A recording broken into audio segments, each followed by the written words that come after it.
Well, in what has to be absolutely peak debt insanity, I saw an article came out late yesterday that I thought was important to share with all of you. I've discussed several times on this show about the toxicity, which we know as buy now, pay later, and what it enables people to do.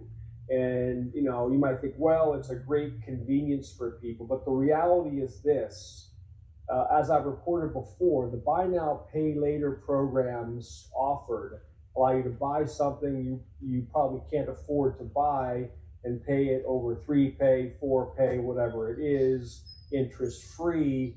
The reality is that this debt is not reflected in the consumer debt columns. It's also not reflected on people's credit reports. So FICO scores do not reflect if somebody has failed to or defaulted on their buy now, pay later program.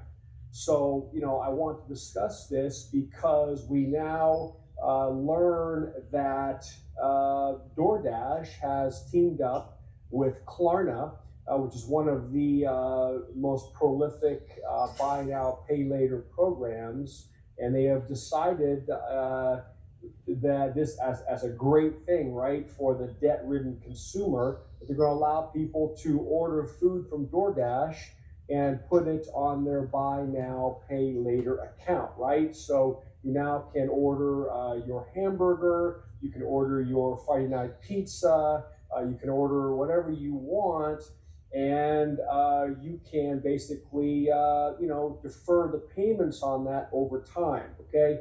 I would love to have your thoughts, your input, your comments as to whether you all think this is a good idea or a bad idea. But I can say this, and I'm going to share an article with you that goes into some depth on it because it's pathetic from my perspective. And other countries around the world have got to be looking at the United States just in terms of this kind of stuff.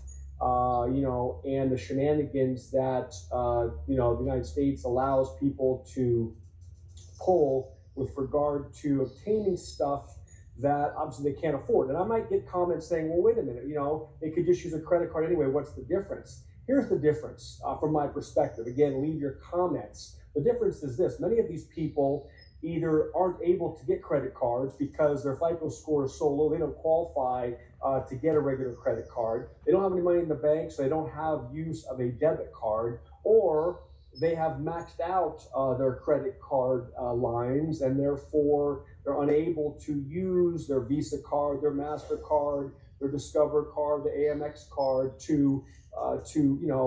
for DoorDash or for Uber Eats or whatever other purposes they want. So let me jump into it. So from my perspective, that's the difference. This is another enabler, another debt enabler, okay? And this is not good stuff. And I'll share with you, if you miss payments on these things, what, the penalties that are paid, okay? So this article is out of Zero Hedge yesterday. It says, we've reported on many indications of a faltering U.S. economy being propped up by debt, but our latest entry is particularly emphatic. DoorDash has inked a deal with Klarna that will let cash-strapped consumers pay for restaurant food, groceries, and other delivery orders in 4 equal interest-free installments, or at a more convenient time, such as a date that aligns with their paycheck schedules. It says, buy now, pay later, BNPL arrangements have surged in recent years. However, what began as a reasonable accommodation for large purchases like appliances, okay, I'm editorializing here, like refrigerators, washers, dryers, big ticket items, right, has now metastasized, right, to a point where Americans can finance Friday night pizza impulse buys. It says Klarna derives more than 60% of its revenue fees paid by merchants who offer the financing option to their customers, with those fees potentially ranging from 1.5% to 7% of the purchase price. With some merchants, it says Klarna and other BNPL facilitators right word, facilitator, also earn interest on long-term credit plans stretching out upwards of 36 months. And stick around for the video because at the end of the article, there were a few X posts on this I thought were just absolutely hilarious, kind of making fun at this whole twisted, demented setup. And I'm going to read 3 of them to you. So stick around, please, if you want, and listen at the end. At least it'll end on a lighthearted note. But this is not funny. This is pathetic. And it just shows how bad we've gone down this debt spiral in this country. However, Klarna also has a chance to earn money from consumers who take the interest-free 4-pay installment plan in the form of late fees. Listen to this, up to $7 per missed payment, up to 25% of the purchase price. So let's say you buy a burger and fries and a soft drink, and you take that delivery through DoorDash, say $15, $20, and you miss your first payment. Now you're paying, let's say, $27 for that hamburger. You miss another payment, you're paying another $7 on top of that, up to 25% of the purchase price, okay? So what happens here is a place like DoorDash, they're not financing this. They're basically paying, they're being paid by Klarna. Klarna becomes the bank, okay? And so Klarna becomes the financing agent, similar to like you take a loan on your home, the mortgage company holds the debt, okay? It says, for financially disorganized or imminently insolvent, okay, I get back to the fact that many people don't even have credit cards, the interest-free option could prove to be a siren song that leaves their cash flow dashed against the metaphoric rocks of unexpectedly expensive burritos and Kung Pao chicken. Obviously a tongue-in-cheek, but you get the point.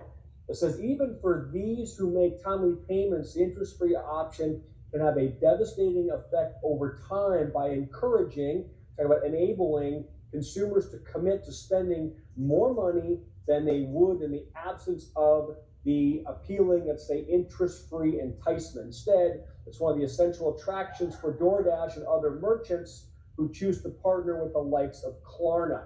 It says, according to research from RBC Capital Markets, online BNPL offerings boosted average ticket sales by 30 to 50% and increased the share of customers who ultimately made a purchase. That's according to CNN. So listen, they're buying more than they otherwise would even buy, which they shouldn't be buying in the first place on buy now, pay later. So they're adding to the price of their ticket, if you will, because they know they can spread it out over 4-pay.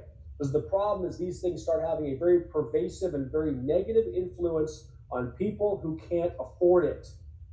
Anish Nengal, University of Melbourne marketing professor, studies behavioral decision-making, told Washington Post. So it says Klarna, of course, Klarna is hailing this as a wonderful thing, of course. So Chief Commercial Officer of Klarna, David Sykes, says our partnership with DoorDash, of course, it is a spin. Our partnership with DoorDash marks an important milestone in Klarna's expansion into everyday spending categories, right? So he says, by offering smarter, more flexible payment solutions for groceries, takeout, and retail assessments, we're making convenience even more accessible for millions of Americans, okay? And then the question that the article says is, we must ask, is it ever smarter to finance a sandwich? So, of course, you know, Americans always want convenience, and these people like DoorDash, you know, and Uber Eats, that's how they make their money. They sell convenience to a lot of people that are too lazy to go to the store, too lazy to make themselves a meal, you know, whatever it is. I know there are exceptions. Don't hate on me. I'm not talking trash about DoorDash or Uber Eats, although I can say I've never used it one time. So that's just me. I guess I'm old school. But anyway, that's the gist of the story. And I'd love to hear your thoughts. Is this a good thing?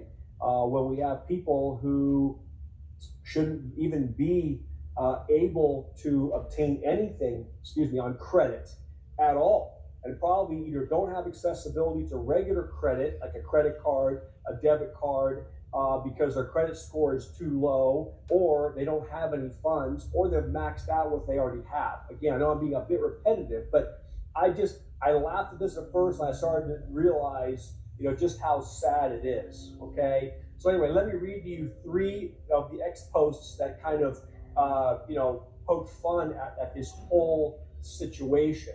The first one is from Max Gagliardi. He says, so then they securitized all the DoorDash loans and sliced them into tranches to sell off to the banks. Rating agencies were slapping AAA on Chick-fil-A orders for credit scores under 500 who didn't leave a tip. So that's the first one. Second one is from Dr. Parik Patel.